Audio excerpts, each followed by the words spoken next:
invito a disponer sus corazones a fin de que continuemos viendo lo que Dios habló con relación a la confección de su tabernáculo. Digo su tabernáculo porque es el lugar donde Él quería morar en medio de su pueblo y tener comunión con todos ellos.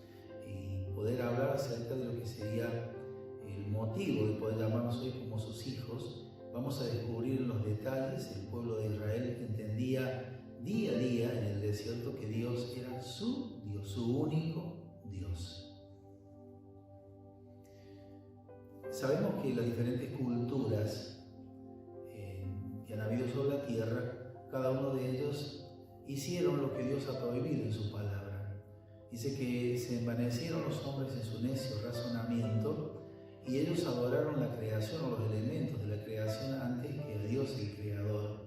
Entonces, Dios quería que su pueblo ame a Dios solamente y conserve una relación con Él.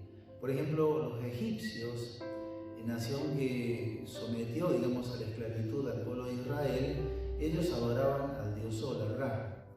Todo un ceremonial de adoración, de reconocimiento a Dios, a su Dios, o sea, el Dios Sol.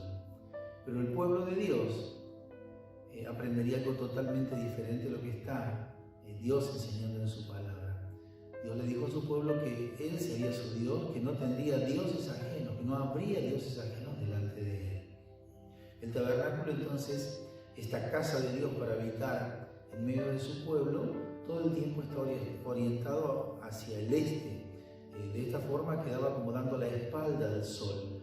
Dios no comparte su gloria con nadie y quería dejar esto bien aclarado en su pueblo para que ellos aprendieran a ver todas estas cosas de esta manera. Y nosotros también debemos aprender. Como continuación del estudio vamos a mencionar acerca de lo que son la ubicación de las 12 tribus que se dispusieron en cada uno de los costados del tabernáculo que Dios hizo. O sea, cada una de las tribus con sus respectivas banderas, con sus estandartes, con sus respectivos nombres, con sus funciones que tenían, porque el tabernáculo no era algo que estaba estable en un lugar, sino que anduvo con ellos por el desierto. Cuando Dios indicaba el movimiento había que hacerlo de la manera que Dios lo había determinado, y cada una de las funciones, o de las tribus, mejor dicho, tenía que ver con las funciones que les habían sido asignadas. Es notable ver que la tribu de Judá está en el centro de lo que es la puerta de ingreso al tabernáculo.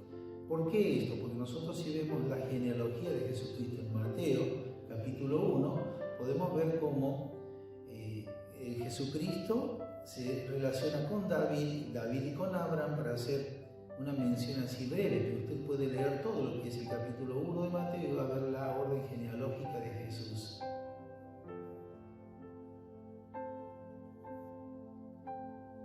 En el encuentro anterior habíamos estado viendo en un paneo general acerca de todo lo que encerraba, todo lo que es la cortina, el entorno del antiguo tabernáculo. Y después hicimos un comentario muy breve acerca de los elementos que hay. Hoy vamos a hablar un poquito acerca del altar del sacrificio.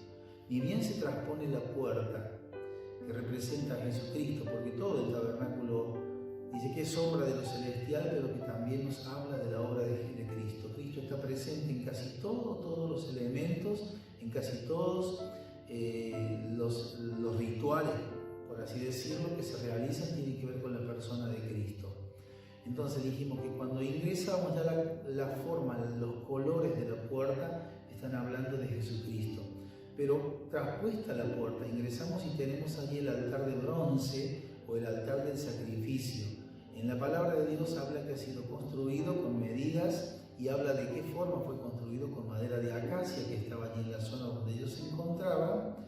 Dice las medidas, 2,25 metros por 2,25 por 1,35 metros aproximadamente. También la palabra de Dios menciona que el altar era hueco, hecho de tablas, y que tenía 2 aros de bronce con las varas recubiertas de bronce para poder transportarlo. Y había una rejilla de bronce que posiblemente se llenaba luego con tierra para proteger la madera del calor del fuego y para conformarse a la ley antigua del altar, que está en Éxodo 20:24. Harás un altar de tierra para mí, y sobre él sacrificarás tus holocaustos y tus ofrendas de paz, tus ovejas y tus bueyes. En todo lugar donde yo haga recordar mi nombre, vendré a ti y te bendeciré. Y notemos que en todos estos pasajes, cuando el pueblo de Dios hace lo que Dios le ordena, la presencia de Dios está allí para bendecir. En este altar, el pueblo de Israel cumplía con el mandato de Dios del sacrificio. El sacrificio es la expresión más natural y espontánea del reconocimiento de la absoluta soberanía de Dios. Cuando se ofrece un sacrificio, el hombre se despoja de algo valioso, de algo que implica un proceso de elección y de selección. Dios había ordenado que todo lo que fuese puesto en sacrificio fuese lo mejor. Allí no podía ir, si es un animal con alguna normalidad, como por descarte, sino que tenía que ser lo mejor. Eso es lo que se iba a sacrificar. Sea un elemento, sea lo que sea, tenía que ser lo mejor. En ese templo, el sacrificio se hacía en horas de la mañana y en horas de la tarde. Convengamos que lo que se llevaba para sacrificar el tipo de ofrenda era lo mejor. Dios es el que da a sus hijos y sus hijos retornan a Dios lo mejor como muestra de amor, de obediencia, de fidelidad a Dios. Y los sacerdotes tenían, entre otras cosas, la misión de verificar que justamente así fuese hecho, que sea un animalito sin defectos para el sacrificio. Eso tomaba tiempo para una revisión y después sucede una serie de hechos. Sobre cada uno de esos animalitos, en el sacrificio ellos cargaban toda la culpa con todo el pecado.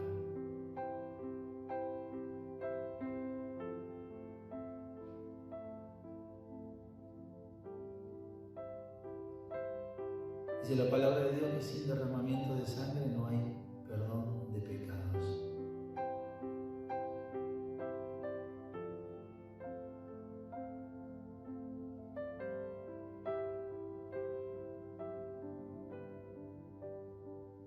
Las ordenanzas que Dios ha dado a sus hijos, a todos nosotros, como en la antigüedad, están para cumplirse, porque la obediencia es lo que Dios busca.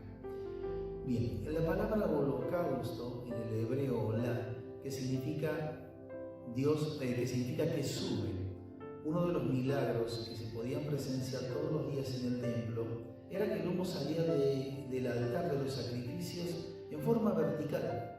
O sea, no se dispersaba hacia los costados, sino que ascendía directamente.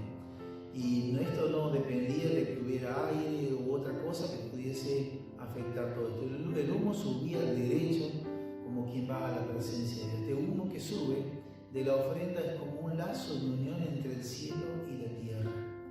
El holocausto representa una entrega de vida a Dios, y si es un holocausto total, la entrega de nuestra vida es sin reserva. El apóstol Pablo dice en Romanos 12:1, inspirado por el Espíritu Santo: así que, hermanos, os ruego por la misericordia de Dios que presentéis vuestros cuerpos en sacrificio vivo, santo, agradable a Dios, que es vuestro culto racional.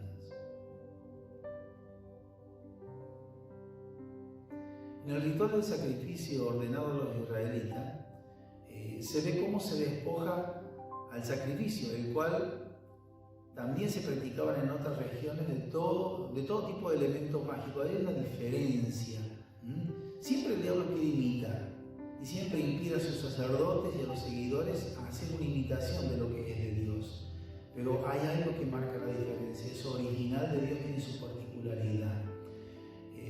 Por ejemplo, el elemento mágico que hace resaltar el aspecto personal, es decir, recayendo la importancia en la voluntad y en la predisposición que llevaba adelante dicho sacrificio. Estos ritos, como toda acción litúrgica, están expuestos a convertirse en prácticas puramente exteriores, desprovistos del verdadero espíritu. Israel incurrió muchas veces en este pecado y los profetas tuvieron que alzar su voz porque Dios les ordenó para que su pueblo entrara en obediencia nuevamente a Dios y dejaran de hacer esas cosas que Dios desaprueba totalmente. Dios detesta el humo de los sacrificios cuando faltan la justicia y la fidelidad a sus mandamientos.